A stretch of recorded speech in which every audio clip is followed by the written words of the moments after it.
What is going on, everybody? It's Ryan with Tundra 4x4.club. Today we're going to go over the towing capacity of the Toyota Tundra. Let's do that right now.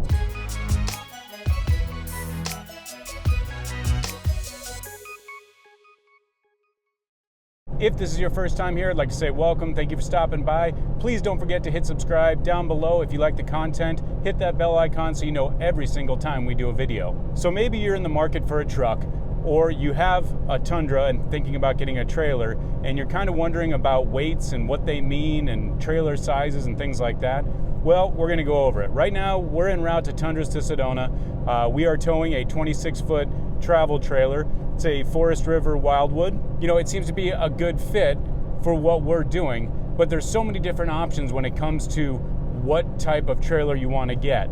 The Toyota Tundra's weight capacity is a little over 10,000 pounds. So does this mean you should go get a 10,000 pound trailer? Absolutely not. You want to give yourself a little bit of a buffer. Good golden rule is about 80%. You don't want to exceed 80% of the towing capacity. Now, before everybody kind of jumps in and says, well, I tow a 13,000 pound 3-axle trailer. Okay, yes, the Tundra probably will pull that, and short trips probably wouldn't be an issue. I used to live in Imperial County, which is not too far from Glamis Sand Dunes and Superstition Mountain, and that was a 20-minute towing trip. So I could probably push the envelope a little bit and go with a heavier trailer. But for things like today, we left San Diego early this morning, and now we are on a 445-mile road trip. So, you know, weight does come into play, especially going up and over grades. When you're looking at trailers, you got to look at what style you want to go with. If you want to go with a toy box style trailer, and for those that don't know, toy box style trailer is where the back flips down and you can load up all your toys, everything kind of flips up. Now, toy boxes are heavier in general. So you want to look at things. Me personally, I would not go above a 23-foot toy box with a Tundra. I just wouldn't do it. I don't think that it's, you know, as far as safety is concerned, I just think that that's probably your limit, is a 23-foot toy box. Fully loaded down, however, if you have a RZR in there and you have all your gear in there, you know, you're probably getting pretty close to 11,000 pounds. I bring up weight, and I want you to think of a couple different variables here, and that is your freshwater, for example. We have a 56-gallon freshwater tank in our 26-foot travel trailer.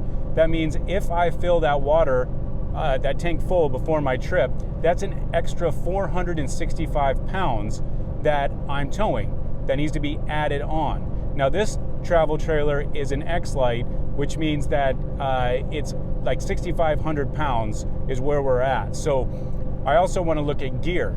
You have to look at all of your camping gear that you have, your barbecues and all that kind of stuff.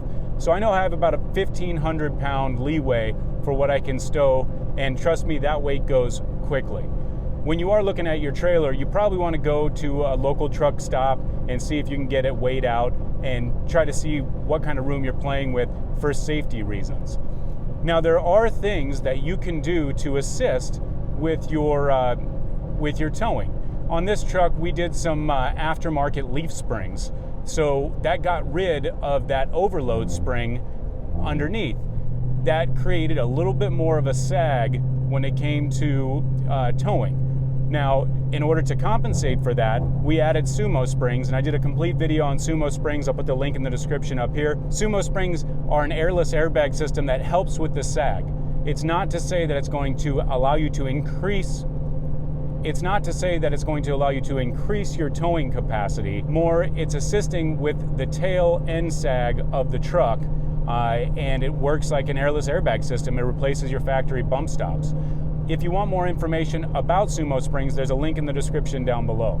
The other thing that we added was torsion control bars. Now, these are a huge help, and what these do, I want you to think of a wheelbarrow, and this basically forces the weight from the back of the trailer and pushes it back onto the truck like a wheelbarrow would. So those are some things that you want to consider when you're purchasing your trailer. Now, there's different styles of torsion control bars that you need to look at. One is got like a chain system, and that's kind of like the beginning grade of the torsion control bars, and I wouldn't recommend those, and here is why. those types of torsion control bars that have the chains attached do not allow, and they're not designed for your trailer to be maneuvered when you're trying to back into spots and maybe back into your driveway or whatever. That's not what those are designed for. Technically, the way that you're supposed to run those is you get to your straight road or your freeway or whatever, you pull over on the side, you attach your torsion control bars, and off you go.